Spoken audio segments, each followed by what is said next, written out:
Assalamualaikum warahmatullahi wabarakatuh.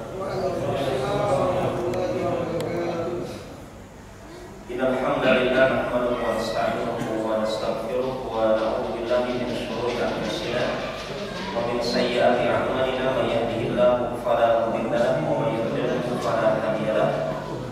Assalatu wassalamu ala nabiyyina Muhammadin wa ala alihi wa ashabihi ajma'in. Amma ba'd. Allahumma rabbi zidna ilma warzuqna fahma amin ya rabbal alamin. Para jamaah, bapak-bapak, ibu-ibu yang dimuliakan dan dirahmati Allah Subhanahu wa taala, kembali kita bersyukur kepada Allah atas waktu yang Allah berikan kepada kita semuanya, mengisi waktu antara maghrib kepada waktu isya. Ini memiliki keutamaan yang besar di saat kita memahami ilmunya. Salah satunya adalah keutamaan duduk dalam majlis antara sholat menuju sholat yang lainnya. Nabi Muhammad alaihi salatu wassalam mengatakan, ala adulukum ala ma yamhullahu bihil khataya wa yarfa' bihi darajat. Maukah aku kabarkan kepada amalan yang bisa menghapus dosa dan bisa mengangkat derajat. Yang pertama, isbaghul wudu 'alal makarih, menyempurnakan berwudu di saat di waktu-waktu yang dibenci. Salah satunya dalam kondisi musim hujan ataupun musim dingin. Kathratul khuta' ilal masajid. Yang kedua adalah memperbanyak melangkahkan kaki ke masjid untuk khususnya sholat berjamaah ataupun dengan melaksanakan ibadah di masjid. Wantidharus shalah ba'da shalah. Dan yang ketiga adalah menanti waktu sholat setelah kita mengerjakan sholat yang sebelumnya. Dan kalau kita lihat hadis ini, dengan 3 amalan tadi bisa kita raih di malam ini. Kita perbaiki wudunya, kita melangkah ke masjid, berkumpul di dalam rumah Allah. Kemudian yang ketiga, sambil diniatkan menunggu tibanya sholat isya. Fadalikum muribat, fadalikum muribat. Itu adalah bentuk ribat, itu adalah bentuk ribat. Ribat itu adalah berjaga-jaga di front perbatasan, seperti bapak tentara gitu berjaga-jaga. Dia menyiapkan dirinya untuk menyerahkan jiwa raganya. Kalau mati, biar mati di situ. Itu katakan keutamaan ibadah yang kita kerjakan di kesempatan kali ini, seperti orang yang sedang ribat. Ribat itu menahan diri, ya, menahan diri, tetapi dalam rangka untuk bertaqarrub, mendekatkan diri kepada Allah Subhanahu wa taala. Dan para hadirin, kalau kita melihat peminat untuk orang yang mengambil warisan Nabi, peminatnya sedikit. Tapi kalau peminat yang ingin mengambil warisan para raja, misalkan ada raja di BTN ini, kemudian dia meninggal, kemudian ada warisannya berapa kilogram emas gitu, kemudian dikumpulkan itu emasnya di lapangan. Jangan nunggu satu jam, apalagi 1 hari. Mungkin 1 menit saja itu emas, kalau dibiarkan sudah habis, nggak ada sisanya. Bahkan mungkin kalau ada lumpur saja masih dikira emas. Itu kalau warisan raja, itu emas. Tapi kalau warisan Nabi, innal anbiya lam yuwarith dinaran wala dirhaman. Kata Nabi, para nabi itu tidak pernah meninggal mewariskan dinar dirham, tidak pernah meninggalkan emas perak. Innama warathul ilma, hanya saja warisan Nabi itu adalah ilmu. Faman akhadha bihi faqad akhadha bihaddin wafir. Siapa yang bisa mengambil bagian warisan ilmu Nabi, maka dia telah mengambil bagian yang sangat banyak. Sedikit apapun warisan Nabi yang kita ambil, sedikit apapun, itu sebenarnya besar.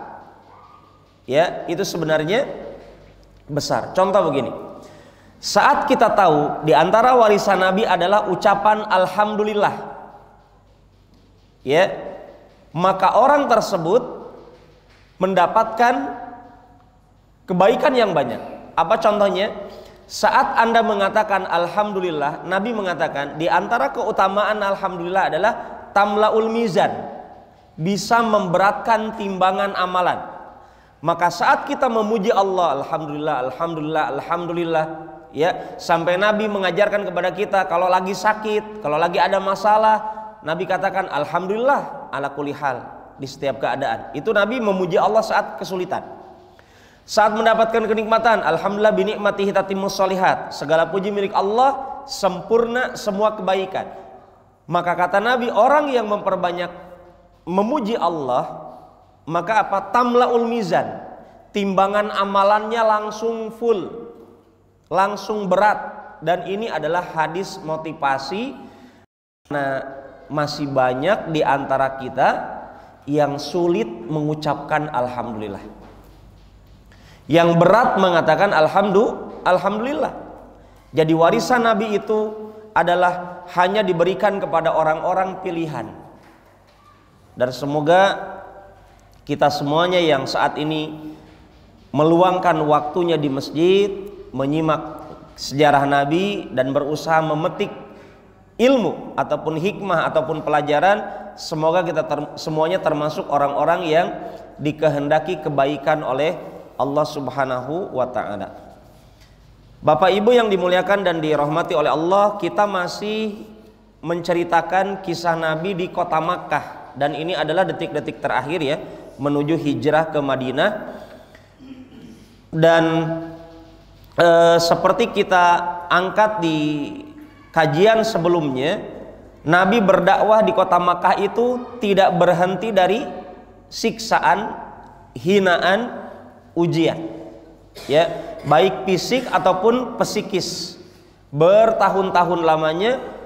Tibalah saat ini kita berada di musim haji, dan semoga juga dengan menyebut kata haji ini juga tolong hadirkan niat yang lain, karena kata Nabi, siapa di antara kita ya berangkat dari tempat tinggalnya ke masjid tidak ada niatan kecuali untuk illa an yata'allama khaira, belajar kebaikan di masjid, au yu'allimahu, atau mengajarkan kebaikan di masjid, au ya'maluhu, atau mengamalkan kebaikan di masjid, kana lahu ka ajri hajin tamah hajjatuhu. Kata Nabi, orang yang niat ke masjid untuk duduk jadi pemateri, atau yang mendengarkan materi, atau mengamalkan materi yang dipelajari di masjid, diamalkan Islamnya, maka dia mendapatkan keutamaan pahala seperti pahala ibadah haji. Jadi kalau tadi kita duduknya berusaha untuk menghapus dosa, mengangkat derajat, hadirkan lagi niat yang lain saat ini. Ustaz, kenapa saya harus paksakan duduk di masjid? Anda kan ingin haji. Kalau belum bisa berangkat ke tanah suci, minimal bisa mendapatkan catatan pahala hajinya. Karena bisa jadi para hadirin, ada orang berangkat ke Mekah untuk haji tapi nggak dapat pahala. Bisa jadi, ya. Haji secara bahasa apa? Ada yang tahu? Kalau sholat secara bahasa apa para jemaah? Ya, menuju. Taib. Pengunjung. Masya Allah. Haji secara bahasa adalah al-qasdu. Apa itu al-qasdu? Bismillah, saya minum dulu. Haji secara bahasa itu adalah al-qasdu, maksud hati. Maka orang yang haji mesti diperbaiki niatnya, karena selain waktunya panjang, ya, biaya besar, pengorbanan banyak, kalau niatnya salah, sayang. Makanya haji secara bahasa bagaimana memperbaiki niat. Anda berangkat ke tanah suci itu agar pulang ke Kendari dapat gelar Bapak Haji kan? Ketika dapat undangan di kartu undangannya nggak ada gelar Bapak Haji, akhirnya pedoko nggak mau hadir ke pesta pernikahan. Kenapa Bapak nggak datang? katanya ada undangannya. Iya, maksudnya gelarnya nggak ada, sudah nggak saya datang. Itu perbaiki itu niatnya, ya. Maka kita dapatkan, saya tidak akan memperpanjang dalam masalah haji, tapi kita doakan semoga dengan duduk kita di sini, kata Nabi, pahalanya pahala haji. Di musim haji, di tahun ke-10 kenabian, Nabi dicerca, dihina dan seterusnya, tetapi Nabi tidak berhenti. Ingat di pembahasan sebelumnya Nabi sudah berdakwah keluar kota ke Taif dengan kisahnya malaikat penjaga gunung dengan malaikat Jibril dan seterusnya, sampai Nabi di musim haji tetap melanjutkannya karena Nabi masuk Mekah dalam kondisi mendapatkan perlindungan dari orang kafir Quraisy yang kemarin tipikalnya seperti Abu Thalib, tetapi tidak mendapatkan hidayah masuk Islam. Kemudian di musim haji ini Nabi mendakwahi orang. Kabilah demi kabilah didatangi oleh Nabi Muhammad alaihi salatu wassalam, tetapi kebanyakan kabilah tidak masuk Islam. Tapi Nabi tidak patah arang, patah semangat, tetap Nabi melanjutkan perintah Allah Subhanahu wa taala, tidak ada kata putus asa dalam dakwah. Itu yang diajarkan Nabi. Sebagaimana Nabi Yakub alaihissalam ketika memerintahkan saudara-saudaranya Nabi Yusuf alaihissalam untuk mencari Nabi Yusuf, apa pesannya Nabi Yakub? La tayasu min rauhillah. Jangan pernah putus asa dari rahmat Allah. Innahu man yai'as min rauhillah illa qaumil kafirin. Orang yang putus asa dari rahmat Allah hanya orang kafir. Jadi kalau betul kita orang Islam, kalau betul kita hamba Allah, mestinya nggak boleh putus asa. Termasuk jomblower jomblowati yang belum laku-laku.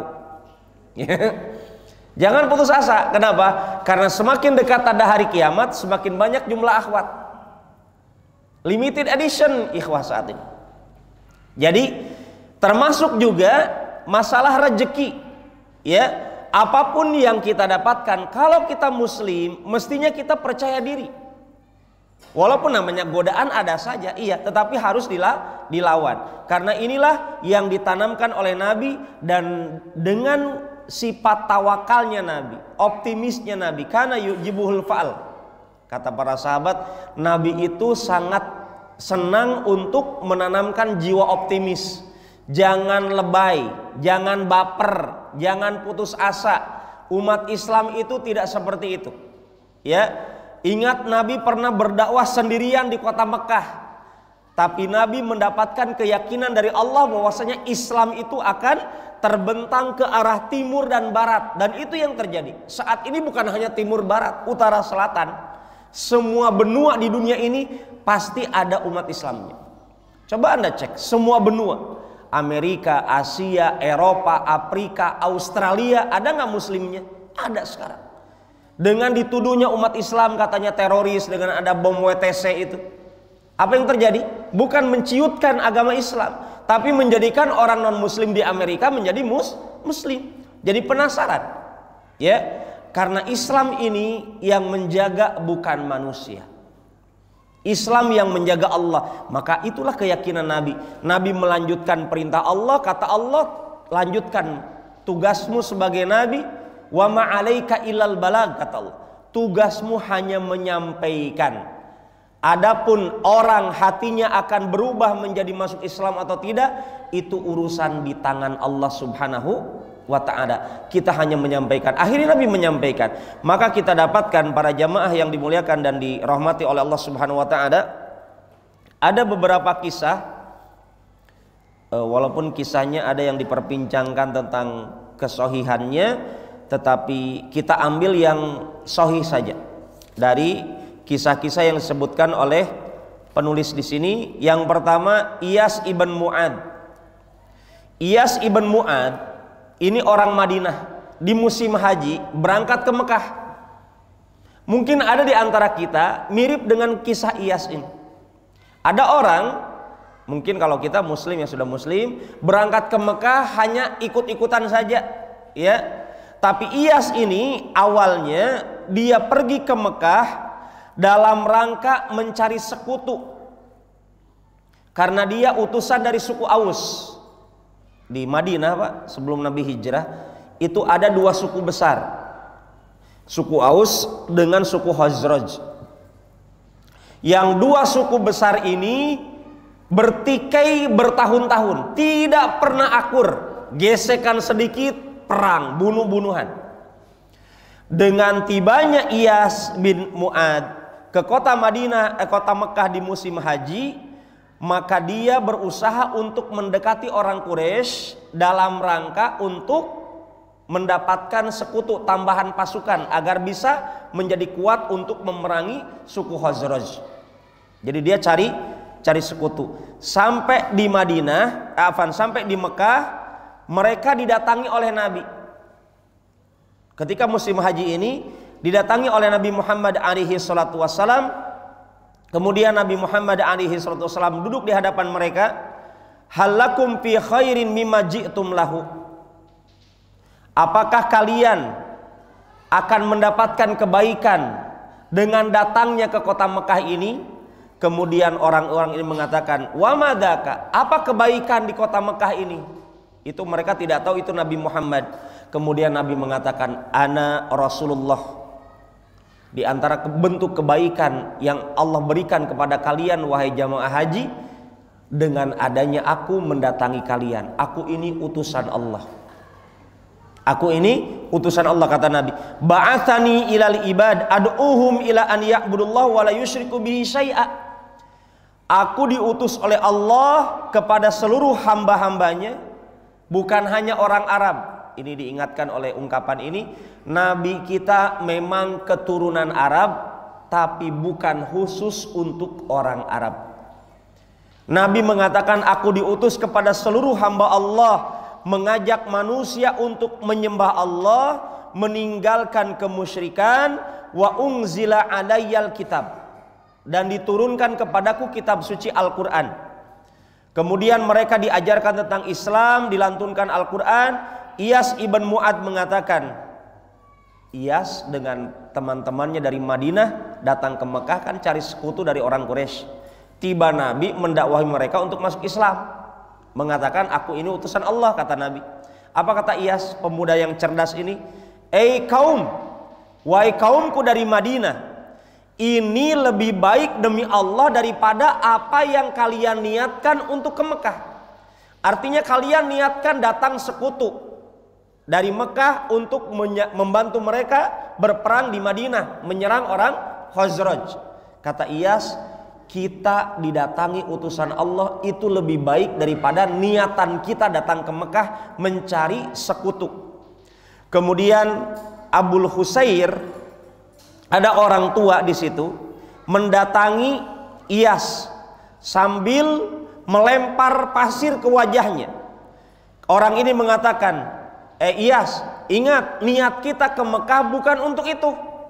Itu orang Muhammad itu biarkan dengan ucapannya, dengan klaimnya mengaku Nabi. Tapi kita datang ke sini bukan tujuannya untuk masuk Islam. Tetapi kata Iyas diam saja. Kemudian Nabi pergi mendakwahi orang-orang lain.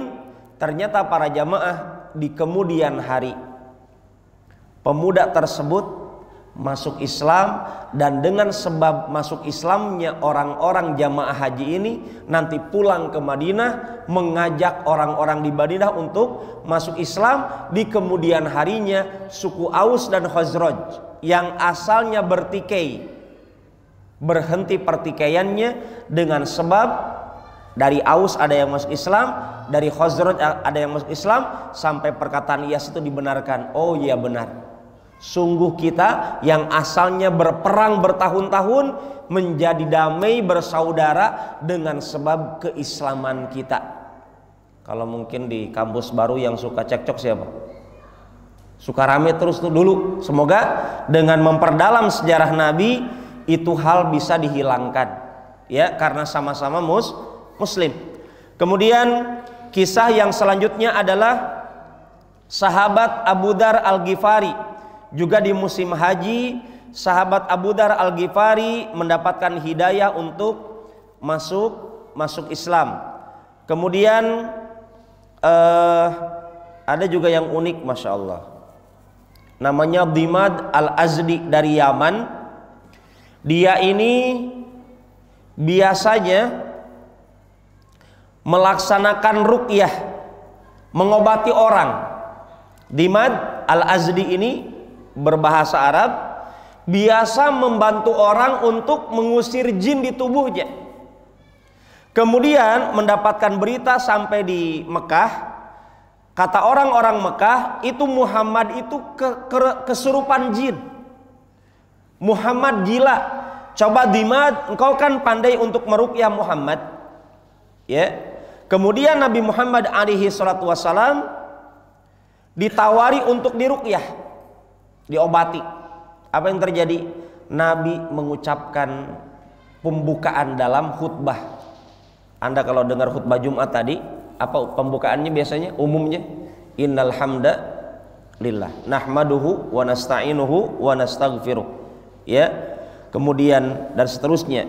May yahdihillahu fala mudhillalah wa may yudlilhu fala hadiyalah wa asyhadu an la ilaha illallah wahdahu la syarikalah wa asyhadu anna Muhammadan abduhu wa rasuluh. Amma ba'd. Kalimat ini para jamaah hanya mendengar innal hamdalillah, sesungguhnya segala puji milik Allah. Nahmaduhu, kami senantiasa memuji Allah. Nasta'inuhu, kami senantiasa memohon pertolongan hanya kepada Allah. May yahdihillah fala mudhillalah, siapa yang mendapatkan petunjuk Allah maka tidak akan disesatkan oleh Allah. Wa may yudlilhu fala hadiyalah, barang siapa yang telah disesatkan Allah maka tidak ada satupun yang bisa memberikan kepada dia hidayah. Wa asyhadu alla ilaha illallah, saya bersaksi tidak ada yang berhak disembah kecuali Allah. Wahdahu la syarikalah, dia Allah satu-satunya yang berhak disembah, tidak ada sekutu baginya. Wa asyhadu anna Muhammadan abduhu wa rasuluh, dan saya bersaksi bahwasanya Muhammad hamba dan utusan Allah. Pembukaan khutbah ini menjadi sebab Dimad yang ahli peruqyah itu tertarik untuk masuk Islam, sampai Dimad mengatakan, wahai Muhammad, coba ulangi lagi tadi ucapan itu, indah sekali. Kita yang sering dengar penceramah bilang begitu, apalagi kita nggak ngerti bahasa Arab, apa itu indahnya? Nggak ada indahnya. Ini Dimad orang Arab, paham indahnya bahasa. Dia rasa-rasa ini pembukaan tidak pernah saya dapatkan sepanjang hidup. Sampai kata Dimad, wahai Muhammad, ulangi ucapan itu. Berkali-kali Nabi mengulangi. Kemudian Dimad mengatakan, mengomentari, demi Allah, saya sudah sering mendengar dukun berbicara, saya sudah sering mendengar tukang sihir ngomong, saya sudah sering mendengar ahli syair, ahli pujangga, ahli bahasa bicara. Tapi demi Allah saya tidak pernah mendengar ucapan yang engkau ucapkan tadi. Kemudian Dimad mengatakan, wahai Muhammad, ulurkan tanganmu, saya ingin berjabat tangan untuk masuk Islam. Subhanallah, hanya begitu Ustaz? Iya. Kalau orang Kedari bilang, kok bisa? Ya memang begitu. Kenapa? Karena Dimad sangat ngerti kalimat asyhadu alla ilaha illallah wa asyhadu anna Muhammadan abduhu wa rasul. Adapun orang mu'alaf yang besoknya ingin akad nikah dengan akhwat perempuan muslimah, banyak sekali bersyahadatnya karena ingin nikah, besoknya balik lagi, murtad lagi. Kenapa? Karena nggak ngerti ucapan bahasa Arabnya, konsekuensinya. Para hadirin jamaah yang dimuliakan dan dirahmati oleh Allah, kemudian ini di tahun 10 kenabian disebutkan oleh penulis, disinilah terjadinya Isra Mi'raj. Jadi Isra Mi'raj terjadi di mana? Di Mekah. Kejadiannya saat Nabi di Mekah, Nabi belum hijrah ke Madinah. Akan tetapi bapak-bapak yang suka Isra Mi'rajan, yang suka merayakan Isra Mi'raj, perlu juga diketahui bahwa kejadian Isra Mi'raj waktunya tidak disepakati para ulama. Ya, imam atau mengatakan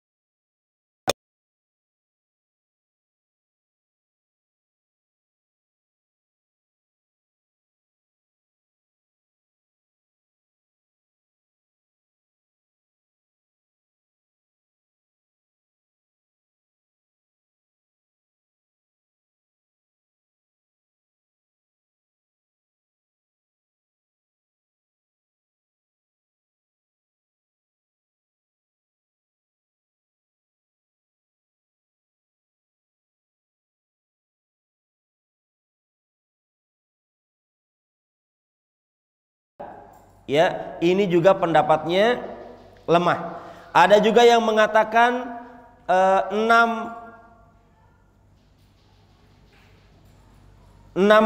bulan, ya, di bulan suci Ramadan, atau 16 hari di bulan suci Ramadan di tahun 12 kenabian. Jadi berbeda-beda, padahal Isra Mi'raj Nabi hanya terjadi satu kali.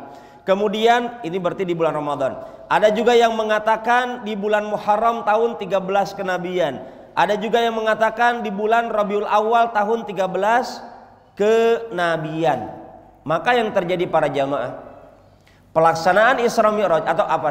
Terjadinya Isra Mi'raj, para ulama berbeda pendapat kapan terjadinya. Tetapi ya, para ulama juga dengan terjadinya perbedaan pendapat Isra Mi'raj ini dalam kapan waktunya, para ulama sepakat Isra Mi'raj itu terjadi. Apa bukti dalilnya? Surat Al-Isra. Ya, dikatakan Isra Mi'raj karena dalam awal surat Al-Isra Allah berfirman, Subhanalladzi, maha suci Allah yang asra, telah menyebabkan terjadinya perjalanan malam. Isra itu perjalanan. Ya, maka dikatakan Bani Israel. Kenapa dikatakan orang Yahudi Bani Israel? Karena orang Yahudi banyak jalan-jalan. Ya, mereka itu nomaden. Mereka itu yatihuna fil ard. Orang Yahudi, para jamaah di Palestina, mereka itu bukan pemilik negeri Palestina. Mereka adalah orang-orang terusir. Orang-orang terusir. Mereka tidak punya negara. Makanya negara Palestina diusahakan dihapus dari sejarah umat Islam. Termasuk bagaimana saat ini Masjidil Aqsa mereka usahakan untuk dirobohkan dengan klaimnya mereka akan bangun haikal Nabi Sulaiman. Mereka katakan mereka berhak untuk mewarisi negeri apa? Masjidil Aqsa ataupun Palestina itu. Makanya Palestina ataupun Syam yang termasuk di dalamnya Palestina ini masuk negeri-negeri akhir zaman. Sampai kapanpun Palestina akan ada. Kenapa? Karena nanti kita masih menantikan kisah nyatanya batu-batu di Palestina berbicara. Akan muncul waktunya Nabi Isa turun di Palestina. Akan muncul waktunya kisah para nabi itu terulang di sana. Kalau kita dapatkan dalam Isra Mi'raj, Nabi Muhammad alaihi salatu wasallam asra bi abdihi lailan minal masjidil haram ilal masjidil aqsa allati barakna haulaha. Kata Allah, maha suci Allah yang telah menjadikan perjalanan malam hari, yaitu Nabi Muhammad ya, di malam hari dari Masjidil Haram di Mekah ke Masjidil Aqsa di Palestina. Allati barakna haulah, yang diberkahi di perjalanannya. Itu terjadi dalam waktu satu malam. Memakai kendaraan buruk, ya. Buruk di sini, siapa bapak-bapak yang di rumahnya suka ada gambar kendaraan kepalanya perempuan, badannya badan binatang, itu katanya kendaraan Nabi. Itu bukan buruk. Buruk itu adalah kepalanya seperti bigol, himar, ya. Bukan seperti akhwat, cewek. Berarti Nabi mengendarai cewek. Itu foto siapa yang lukis? Bukan Abu Bakar, bukan Umar, bukan Ali, bukan Hasan, bukan Husain. Tiba-tiba ditempel di rumah-rumah. Itu katanya gambar Nabi naik buruk. Dari mana pak? Nggak tahu saja, yang penting dijual. Saya pernah beli juga fotonya pak. Saya borong di toko di Kendari kalau tidak salah. Saya borong, kenapa? Karena kalau dibeli sama orang lain akan ditempel. Kalau saya borong, saya bakar. Ya, kenapa? Karena itu adalah pemalsuan sejarah. Karena itu ada misi orang orientalis untuk menjatuhkan wibawanya Nabi. Lihat tuh Nabi kalian suka perempuan. Buktinya apa? Kendaraannya saja wajah perempuan. Dan itu terjadi. Ya, makanya kepada para jamaah yang memiliki gambar tersebut tolong dilepas. Apalagi Nabi pernah mengabarkan bersabda, tidak akan dimasuki rumah seorang muslim kalau ada gambar di dalam rumahnya. Yang ada adalah setan akan masuk. Saya pernah meruqyah keluarga Pak di rumah di Bandung, di rumah bapak anak, di rumah ibu bapak. Sementara di ruqyah, jinnya bilang, oh Pak, saya bisa sembunyi itu di foto itu. Dan ada waktu itu foto kiai terkenal di Bandung ditempel di kalender. Ya, yang suka nempel foto-foto itu tempat motel, hotelnya, tempat tinggalnya jin di rumah. Coba Anda ketika malam mati lampu, dilihat tuh foto, jangan sampai berkedip. Jangan sampai berkedip. Kenapa? Karena foto menjadi media tempat tinggal jin. Makanya kenapa kita nggak boleh nyimpan patung, ya, nggak boleh nyimpan foto itu diantara alasannya agar jin nggak kita kasih tempat tinggal. Otomatis malaikat tidak akan masuk ke tempat itu. Malaikat rahmat tidak akan masuk ke tempat yang ada foto-fotonya. Yang siapa yang masuk Ustaz kalau malaikat rahmat nggak masuk? Setan masuk. Ya, makanya jangan heran kalau bayi kita rewel, anak-anak kita rewel. Bisa jadi ada gangguan dari orang-orang, dari makhluk halus karena punya tempat tinggal di situ. Ini mungkin dengan kajian ini kita diingatkan. Maka para jamaah, ya, Isra Mi'raj terjadi, tapi waktunya diperselisihkan para ulama. Kemudian Isra Mi'raj diawali di malam hari di mana? Di Masjidil Haram. Kemudian sampai ke Masjidil Aqsa. Di Masjidil Aqsa buruknya Nabi, kendaraannya Nabi disematkan di dekat dengan Masjidil Aqsa. Kemudian Nabi mengimami sholat semua Nabi. Ini pesan dari Allah bahwa Nabi akhir zaman ini diridhoi kenabiannya oleh seluruh Nabi, termasuk di dalamnya Nabi Isa, Nabi Musa, Nabi Ibrahim dan seluruh Nabi. Ya, maka kita dapatkan para jamaah dalam hadis riwayat Bukhari ketika Nabi setelah di Palestina. Dan kenapa sih Nabi harus ke Palestina dulu? Yang di dalamnya ada Masjidil Aqsa. Karena Palestina, Masjidil Aqsa adalah negeri para nabi. Negeri para nabi, untuk memberikan pesan bahwa nabi kita bagian daripada nabi-nabi sebelumnya, melanjutkan estafet dakwahnya. Kemudian setelah dari Baitul Maqdis, Nabi menaiki buraq ditemani malaikat Jibril sampai ke langit pertama. Di langit pertama bertemu dengan Nabi Adam, bapaknya manusia. Kemudian Nabi mengucapkan salam kepada Nabi Adam, dan Nabi Adam menyambut Nabi Muhammad SAW dan membalas salamnya Nabi Muhammad SAW dan membenarkan kenabian Nabi Muhammad Sallallahu Alaihi Wasallam. Bahkan saat Nabi Adam berada di langit pertama, di sebelah kanan Nabi Adam ada jumlah ruh keturunan Nabi Adam, termasuk kita ya. Di sebelah kanan itu ruh-ruh keturunan Nabi Adam yang ahli calon penghuni surga. Yang sebelah kiri Nabi Adam ada ruh keturunan Nabi Adam, ya, calon penghuni neraka. Itu disaksikan oleh Nabi Muhammad alaihi assalatu wassalam. Kemudian Nabi melewati langit selanjutnya, yaitu langit kedua. Dibukakan langit tersebut oleh para malaikat penjaga langit. Ingat kata Nabi, tidak ada satu jengkal pun di langit para jamaah. Anda tahu lebih luas bumi atau langit? Langit. Dan Allah mengatakan dalam Al-Quran, wa inna lamusi'un. Langit itu sudah luas Pak. Kemudian kata Allah, kami perluas kembali. Jadi langit itu semakin lama semakin luas. Itu sudah takdirnya langit. Ya, tapi kalau bumi, semakin banyak kita tinggal di bumi semakin sempit. BTN saja 35 tipenya, 36 dan seterusnya kecil gitu kan. Jalan jadi sempit, jalan tikus istilahnya. Tapi kalau langit tambah luas, itu Allah sebutkan. Di langit kedua Nabi Muhammad SAW berjumpa dengan Nabi Yahya ibn Zakaria dengan Nabi Isa ibn Maryam. Mengucapkan salam, dijawab salamnya, dibenarkan kenabiannya oleh Nabi Isa dan Nabi Yahya di langit kedua. Di langit ketiga Nabi Muhammad SAW berjumpa dengan Nabi Yusuf, mengucapkan salam, dijawab salamnya, dibenarkan kenabiannya. Bayangkan, semua nabi membenarkan. Tiba-tiba ada pengikut Nabi Isa menolak, ada pengikut Nabi Musa menolak, nabi-nabinya membenarkan. Di langit ketiga sudah ada Nabi Yusuf. Di langit keempat ada Nabi Idris, membenarkan juga kenabiannya. Setelah mengucapkan salam dibalas salamnya. Di langit kelima ada Nabi Harun, mengucapkan salam kepadanya, dijawab, dibenarkan kenabiannya. Di langit keenam ada Nabi Musa ibn Imran, nabinya Bani Israel, mengucapkan salam, dibalas salamnya, kemudian diakui juga kenabiannya. Sampai juga Nabi Musa didapatkan oleh Nabi di langit keenam itu menangis.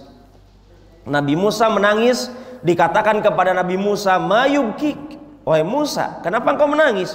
Kemudian saya menangis karena pemuda ini diutus oleh Allah setelah aku, kemudian masuk surga. Umatnya yang masuk surga dari umat Muhammad ini lebih banyak daripada umatku, maka aku menangis.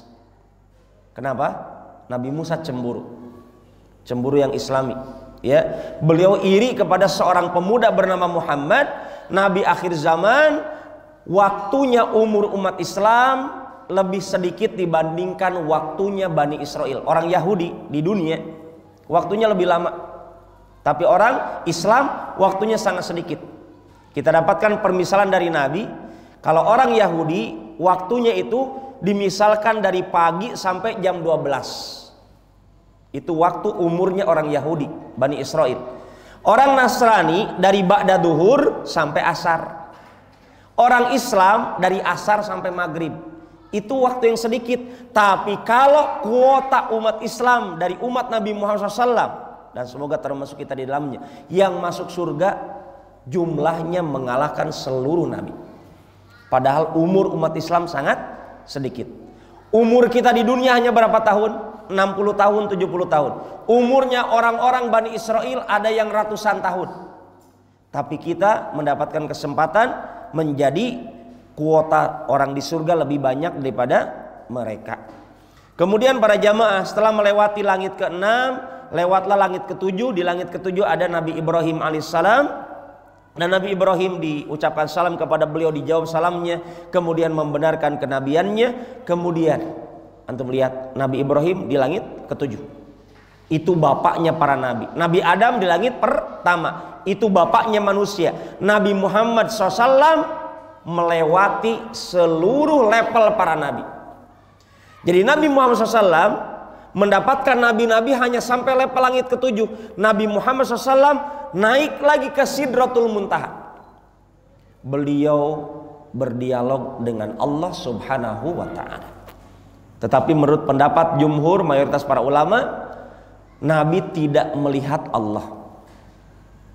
Sebagaimana Nabi Musa alaihissalam, coba nanti antum buka dalam surat Al-A'raf ayat 143, 144. Nabi Musa minta izin kepada Allah untuk melihat Allah. Kata Allah apa? Coba perhatikan itu bukit.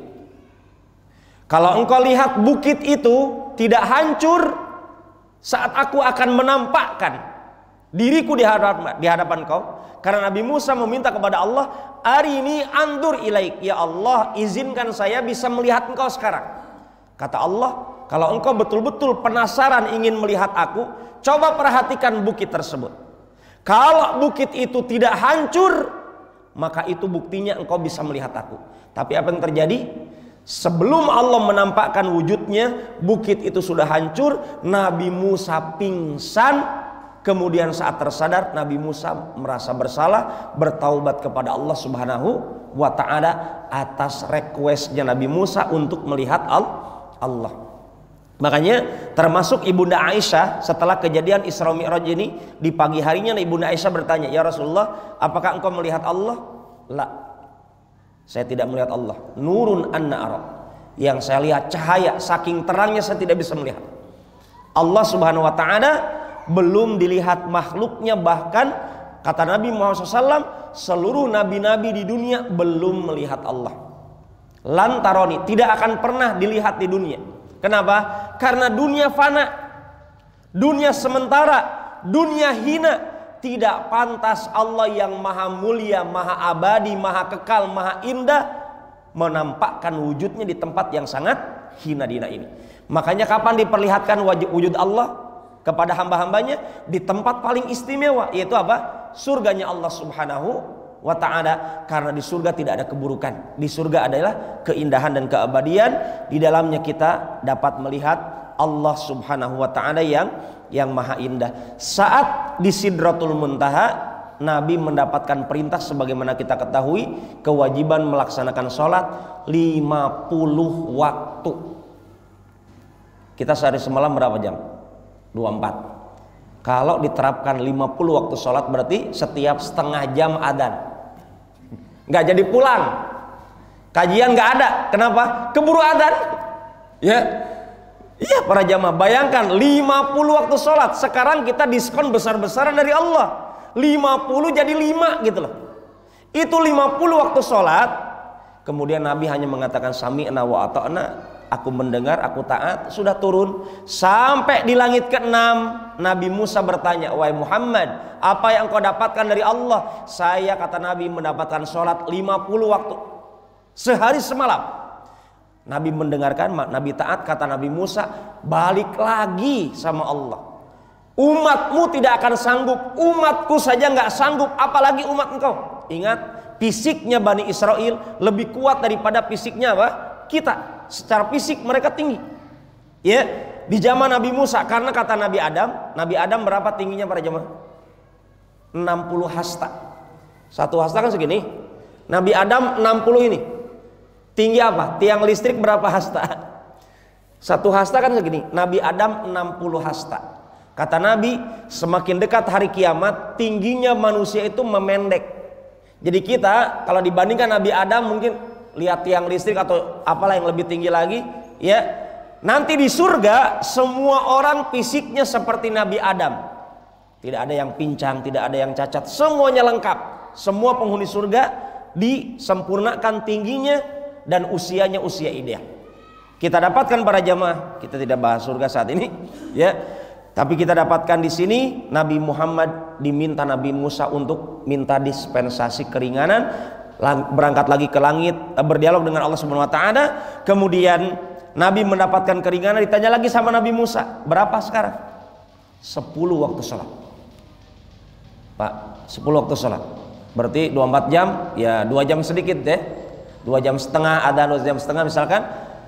Kemudian kata Nabi Musa, jangan, coba minta lagi sampai 5 waktu sholat. Nabi bolak-balik berdialog dengan Allah. Nabi Musa yang request seperti itu. Apa kata Nabi? Saya malu. Kata Nabi, qad istahyaitu min rabbi walakinni arda wa aslam wa usallim. Saya malu, kata Nabi Muhammad SAW. Bolak-balik. Saya ridho, saya menyerah dengan keputusan Allah 5 waktu salat ini. Kemudian Allah mengatakan, qad amdaitu faridati wa khafaftu an ibadi. Sungguh itu 5 waktu salat sudah aku tetapkan. Kata Allah, 5 waktu salat pahalanya 50 waktu salat. Jadi seakan-akan Anda salat Isya 1 kali, dicatatnya pahalanya 10 kali salat Isya. Itulah keutamaan dari kejadian kisah Isra Mi'raj ini. Sampai di kota Mekah di pagi hari, orang Quraisy semuanya menolak. Abu Bakar As-Siddiq yang pertama kali membenarkan kisah tersebut. Kata Abu Bakar, kalau memang Muhammad yang mengabarkan, pastinya itu adalah kebenaran.